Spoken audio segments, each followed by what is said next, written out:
If you ever hear your name whispered in the forest, don't answer. Don't even breathe, because the woods are listening and they're hungry. This isn't just a ghost story. For some, it's a survival guide written in the ancient language of fear. The story begins where the red desert of northern Arizona bleeds into dense pine forests.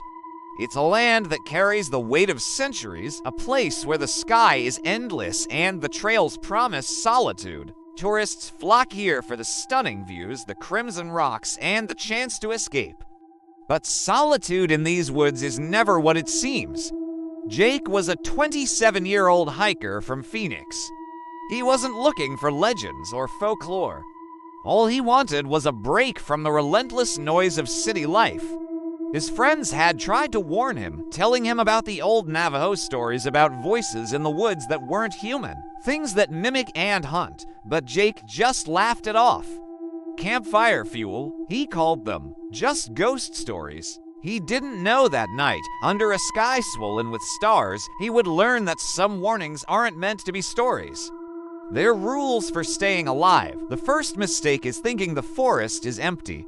The second mistake is answering when it calls your name. Jake set up his camp near a small clearing.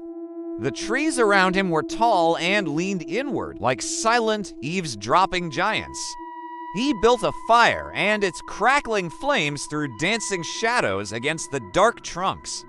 He'd brought whiskey, a flashlight, and a journal to write in. He hadn't brought fear. He settled in, enjoying the quiet. Hours passed.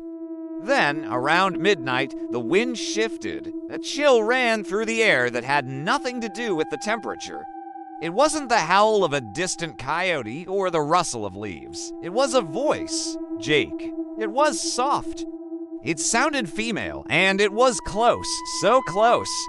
He froze, the whiskey bottle halfway to his lips. The campfire popped loudly, sending a shower of sparks into the darkness. He grabbed his flashlight, swinging the beam toward the wall of trees. Nothing, just endless black between the pines. Jake, this time, it was behind him. His rational mind went into overdrive, scrambling for an explanation. It had to be another camper, maybe someone lost, or a strange echo bouncing off the rocks, but the nearest trailhead was miles away. And this voice, it had no direction, no source. It was just there. Suddenly, he remembered a conversation with his Navajo co-worker, Thomas. Thomas had been serious, his eyes dark with something Jake couldn't understand at the time. If the woods call your name, Thomas had said, don't answer, don't even look. You have to pretend you didn't hear it. Because it's not a person, it's something that wants to be. Jake had laughed back then. He wasn't laughing now. The forest doesn't need you to believe in it. It only needs you to listen and to answer. The voice came again, softer this time, coaxing, almost gentle. Jake, come closer. His throat felt tight, his heart hammering against his ribs. Every instinct screamed at him to stay silent, to pack up and run. But the human part of him, the part that needed answers, took over. Against his better judgment, he whispered back into the night. Who's there? The silence that followed was worse than the voice itself. It was heavy, deliberate, as if the entire forest had stopped to hold its breath. And then, from deep within the trees, a new sound. The sharp crack of a branch snapping under immense weight. Footsteps, too heavy for a deer, too deliberate for any animal. Jake's flashlight beam trembled as he pointed it into the dark. The light caught movement, a figure. It was pale, unnaturally thin, and it was just standing there, watching him. He stumbled backward, tripping over his own feet, nearly falling into the fire. The figure didn't move any closer. It just tilted its head, a slow, curious gesture, as if it were studying an insect. And then it spoke again, but this time the voice was different. It was a voice he knew better than his own.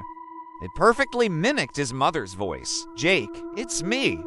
Don't be afraid. A cold wave of dread washed over him, so intense it made him feel sick. His mother had died 3 years ago. The Navajo have a name for such things, Yee Naaldlooshii. In English, we might call them skinwalkers, shapeshifters, things that imitate. They wear voices like masks and hunt the curious, the lonely, and the arrogant. They don't chase you down, they lure you in. A journal entry from Jake, found later, was scrawled in frantic, barely legible handwriting. It knows my name. It knows my mother's voice. It's waiting for me to answer again. I think if I do, it will come closer. I don't know how long I can stay quiet. As the night deepened, the fire burned low, and the woods seemed to press in on him, the darkness growing thicker. Every few minutes, the voice would return, but it was never the same one twice. It cycled through the people he loved, twisting their voices into weapons.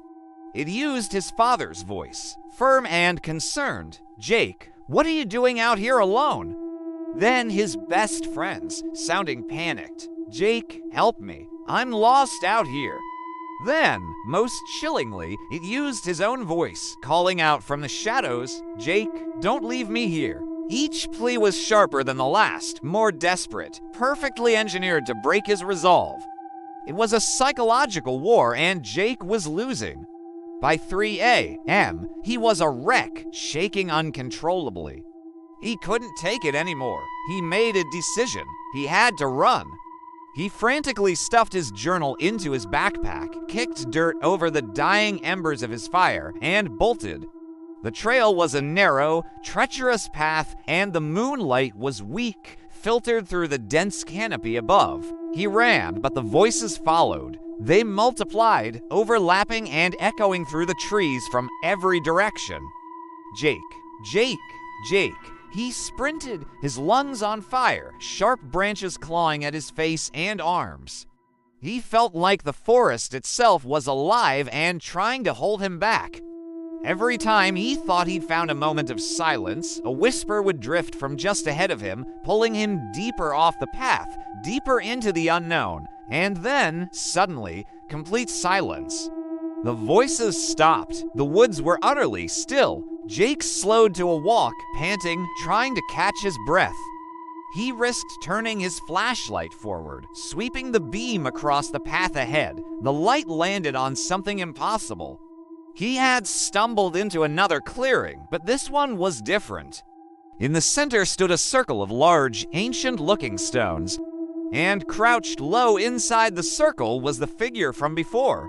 Its skin looked like it was stretched to thin over its bones, and its eyes reflected the flashlight beam like a predator's. It looked up at him, and it smiled, a wide, unnatural smile. "Jake," it said in his own voice. He screamed. A raw, terrified sound that was swallowed by the night. He dropped the flashlight, and the world plunged into absolute darkness. He ran blind, crashing through the undergrowth, tripping and falling until his legs finally gave out. He collapsed against the trunk of a large tree, sobbing, defeated. The voice was everywhere now. It wasn't just in the wind anymore, it was inside his head. "You answered me, Jake. That's all I needed." The final entry in his journal was found smeared with dirt, the letters shaky and almost illegible, a desperate, repeated mantra. "Don't answer. Don't answer. Don't answer. It's not a warning.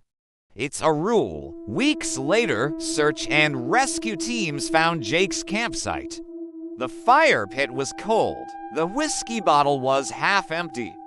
His backpack lay open on the ground, his journal just inside.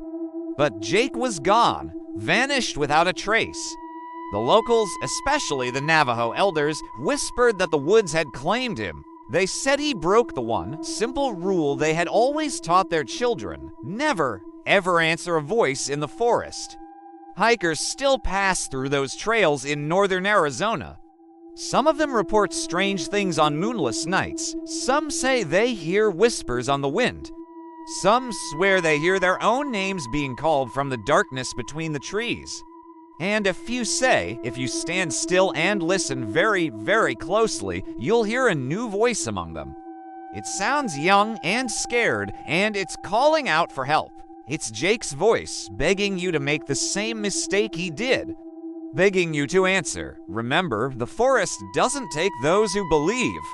It takes those who doubt.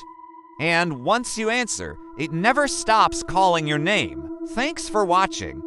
If you enjoyed this story, be sure to subscribe and hit that notification bell so you don't miss our next descent into the dark. Stay safe out there.